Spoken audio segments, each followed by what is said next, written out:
Hi hello everyone ನಮಸ್ತೆ. ಎಲ್ರಿಗೂ ಕೂಡ ವಿದ್ಯಾರಾಜ್ ಎಜು ಪಾಯಿಂಟ್ ಯೂಟ್ಯೂಬ್ ಚಾನಲ್ಗೆ ಆತ್ಮೀಯವಾದಂತಹ ಸ್ವಾಗತ ಸ್ನೇಹಿತರೆ.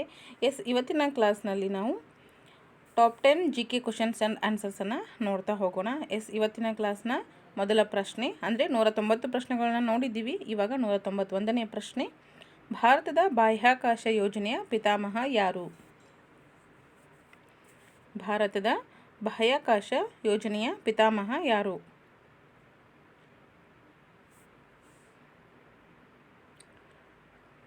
ಉತ್ತರ ನೋಡೋಣ. ವಿಕ್ರಮ್ ಸಾರಾಭಾಯಿ. ಭಾರತದ ಬಾಹ್ಯಾಕಾಶ ಯೋಜನೆಯ ಪಿತಾಮಹ ವಿಕ್ರಮ್ ಸಾರಾಭಾಯಿ ಅವರು ಆಗಿರ್ತಾರೆ. ನೆಕ್ಸ್ಟ್ ಈಗ 192ನೇ ಪ್ರಶ್ನೆ ನೋಡೋದಾದರೆ, ಭಾರತದ ವೃದ್ಧರ ಪಿತಾಮಹ ಎಂದು ಯಾರನ್ನ ಕರೆಯುತ್ತಾರೆ? ಭಾರತದ ವೃದ್ಧರ ಪಿತಾಮಹ ಎಂದು ಯಾರನ್ನ ಕರೆಯುತ್ತಾರೆ?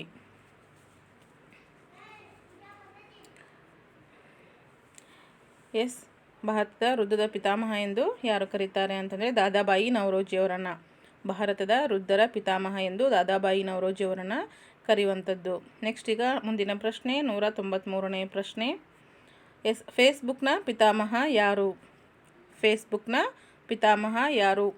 ಸ್ನೇಹಿತರೆ, ಇವತ್ತಿನ ಕ್ಲಾಸು ಪಿತಾಮಹ ಕ್ಲಾಸ್ ಅಂತಲೇ ಹೇಳ್ಬೋದು. ಯಾಕಂತಂದರೆ ಇವತ್ತು ಎಲ್ಲ ಪಿತಾಮಹರ ಬಗ್ಗೆ ತಿಳ್ಕೊಂಡ್ಬಿಡೋಣ ಇದೊಂದು ಕ್ಲಾಸಲ್ಲಿ. ಯಾಕಂದರೆ ತುಂಬ ಇಂಪಾರ್ಟೆಂಟು, ಕೇಳ್ತಾನೆ ಇರ್ತಾರೆ. ಓಕೆ, ಪಿತಾಮಹರನ್ನು ಕಂಪ್ಲೀಟ್ ಮಾಡಿಕೊಂಡು ಮತ್ತೆ ಮುಂದೆ ಹೋಗೋಣ. ಹಾಗಿದ್ರೆ ಫೇಸ್ಬುಕ್ನ ಪಿತಾಮಹ ಯಾರು ಅಂತ ಕರಿತೀವಿ ನಾವು? ಯಾರಿಗೆ? ಹಾಗಿದ್ರೆ ಉತ್ತರ ನೋಡೋಣ. Mark Zuckerberg. Okay, mark Zuckerberg ಅವರನ್ನು ಫೇಸ್ಬುಕ್ನ ಪಿತಾಮಹ ಎಂದು ಕರೆಯುವಂಥದ್ದು. ನೆಕ್ಸ್ಟ್ ಬಂದರೆ ಮುಂದಿನ ಪ್ರಶ್ನೆ 194ನೇ ಪ್ರಶ್ನೆ. ಹಿಂದುಳಿದ ವರ್ಗಗಳ ಪಿತಾಮಹ ಯಾರು? ಹಿಂದುಳಿದ ವರ್ಗಗಳ ಪಿತಾಮಹ ಯಾರು? ಈ ಉತ್ತರ ನಿಮ್ಮೆಲ್ಲರಿಗೂ ಗೊತ್ತಿದ್ದೇ ಇರತ್ತೆ ಅಂತ ಅನ್ಕೊತೀನಿ. ಯಾಕಂತಂದರೆ ಇದರ ಒಂದು ಉಪಯೋಗವನ್ನು ನಾವು ಪಡ್ಕೊತಾನೆ ಇರ್ತೀವಿ. ಹಾಗಿದ್ರೆ ಹಿಂದುಳಿದ ವರ್ಗಗಳ ಪಿತಾಮಹ ಯಾರು ಅಂತ ನೋಡೋದಾದರೆ ದೇವರಾಜ್ ಅರಸ್ ಅವರು. ಹಿಂದುಳಿದ ವರ್ಗಗಳ ಪಿತಾಮಹ ಎಂದು ದೇವರಾಜ್ ಅರಸ್ ಅವರನ್ನು ಕರೆಯುವಂಥದ್ದು. ಮುಂದಿನ ಪ್ರಶ್ನೆ 195ನೇ ಪ್ರಶ್ನೆ. ಇಂಗ್ಲಿಷ್ ಕಾವ್ಯ. ಹಾಗಿದ್ರೆ ಹಿಂದುಳಿದ ವರ್ಗಗಳ ಪಿತಾಮಹ ಎಂದು ದೇವರಾಜ್ ಅರಸ್ ಅವರನ್ನು ಕರೆಯುವಂಥದ್ದು. ನೆಕ್ಸ್ಟು ಮುಂದಿನ ಪ್ರಶ್ನೆ 195ನೇ ಪ್ರಶ್ನೆ. ಇಂಗ್ಲಿಷ್ ಕಾವ್ಯದ ಪಿತಾಮಹ ಯಾರು? ಇಂಗ್ಲಿಷ್ ಕಾವ್ಯದ ಪಿತಾಮಹ ಯಾರು?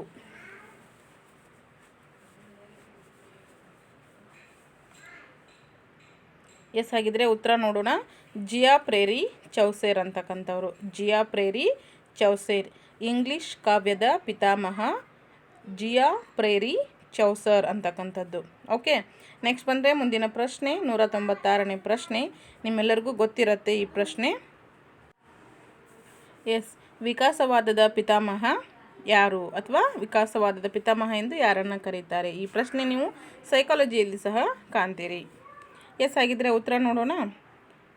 Charles Darwin. ಚಾರ್ಲ್ಸ್ ಡಾರ್ವಿನ್ ಅಂತಕ್ಕಂಥವರು ವಿಕಾಸವಾದದ ಪಿತಾಮಹ ಆಗಿರ್ತಾರೆ. ಓಕೆ, ನೆಕ್ಸ್ಟ್ ಬನ್ನಿ ಮುಂದಿನ ಪ್ರಶ್ನೆ 197ನೇ ಪ್ರಶ್ನೆ.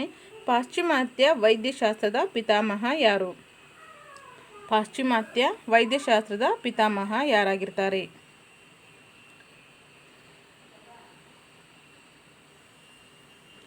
ಹಾಗಿದ್ರೆ ಉತ್ತರ ಹಿಪ್ಪೋಕ್ರಟಸ್. ಹಿಪ್ಪೋಕ್ರಟಸ್ ಅಂತಕ್ಕಂಥವರು ಪಾಶ್ಚಿಮಾತ್ಯ ವೈದ್ಯಶಾಸ್ತ್ರದ ಪಿತಾಮಹ ಆಗಿರ್ತಕ್ಕಂಥದ್ದು. ಗಮನಿಸ್ಕೋರಿ. ನೆಕ್ಸ್ಟ್ ಬಂದರೆ ಮುಂದಿನ ಪ್ರಶ್ನೆ 198ನೇ ಪ್ರಶ್ನೆ. ಆಧುನಿಕ ಯೋಗದ ಪಿತಾಮಹ ಎಂದು ಯಾರನ್ನ ಕರೀತಾರೆ? ಅಥವಾ ಆಧುನಿಕ ಯೋಗದ ಪಿತಾಮಹ ಯಾರಾಗಿರ್ತಾರೆ?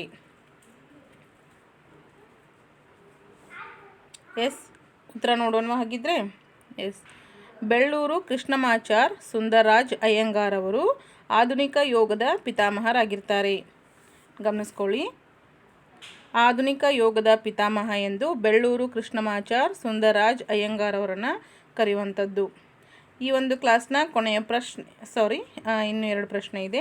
199ನೇ ಪ್ರಶ್ನೆ. ಆಧುನಿಕ ಶೈಕ್ಷಣಿಕ ಮನೋವಿಜ್ಞಾನದ ಪಿತಾಮಹ ಯಾರು? ಆಧುನಿಕ ಶೈಕ್ಷಣಿಕ ಮನೋವಿಜ್ಞಾನದ ಪಿತಾಮಹ ಯಾರು? ಈ ಪ್ರಶ್ನೆಯನ್ನು ಸಹ ನೀವು ಸೈಕಾಲಜಿಯಲ್ಲಿ ಗಮನಿಸ್ಕೋತೀರಿ. ಜಿಕೆನಲ್ಲೂ ಸಹ ಬರುವಂಥದ್ದು. ಇವೆಲ್ಲ ಕಾಮನ್ ಕ್ವಶನ್ಸ್ ಆಗಿರುತ್ತೆ. ಹಾಗಿದ್ರೆ ಉತ್ತರ ನೋಡೋಣ. ಥಾರನ್ ಡೈಕ್ ಅವರು. ಥಾರನ್ ಡೈಕ್ ಆಧುನಿಕ ಶೈಕ್ಷಣಿಕ ಮನೋವಿಜ್ಞಾನದ ಪಿತಾಮಹ ಎಂದು ಥಾರ್ನ್ಡೈಕ್ ಅವರನ್ನು ಕರೆಯುವಂಥದ್ದು. ನೆಕ್ಸ್ಟ್ ಬಂದರೆ ಕೊನೆಯ ಪ್ರಶ್ನೆ 200ನೇ ಪ್ರಶ್ನೆ, ಕನ್ನಡದ ಸಣ್ಣ ಕಥೆಗಳ ಪಿತಾಮಹ ಎಂದು ಯಾರನ್ನು ಕರಿತೀವಿ, ಅಥವಾ ಸಣ್ಣ ಕಥೆಗಳ ಪಿತಾಮಹ ಯಾರು? ಓಕೆ, ಎಸ್ ಹಾಗಿದ್ರೆ ಉತ್ತರ ಪಂಜೆ ಮಂಗೇಶರಾಯರು. ಕನ್ನಡದ ಸಣ್ಣ ಕಥೆಗಳ ಪಿತಾಮಹ ಎಂದು ಪಂಜೆ ಮಂಗೇಶರಾಯರನ್ನು ಕರೆಯುವಂಥದ್ದು. ಸ್ನೇಹಿತರೆ, ಈ ಎಲ್ಲ ಒಂದು ಮಾಹಿತಿ ನಿಮ್ಗೆ ಖಂಡಿತ ಇಷ್ಟ ಆಗಿದೆ ಅಂತ ಅನ್ಕೊತೀನಿ. ಇಷ್ಟ ಆಗಿದ್ರೆ ಲೈಕ್ ಮಾಡಿ, ಶೇರ್ ಮಾಡಿ, ಸಬ್ಸ್ಕ್ರೈಬ್ ಮಾಡ್ಕೊಳ್ಳಿ. ಸೊ ಇದೇ ರೀತಿ ಮತ್ತಷ್ಟು ಉಪಯುಕ್ತ ಮಾಹಿತಿಯೊಂದಿಗೆ ಮತ್ತೆ ಸಿಗ್ತೀನಿ. Thank you so much everyone. Thanks for watching.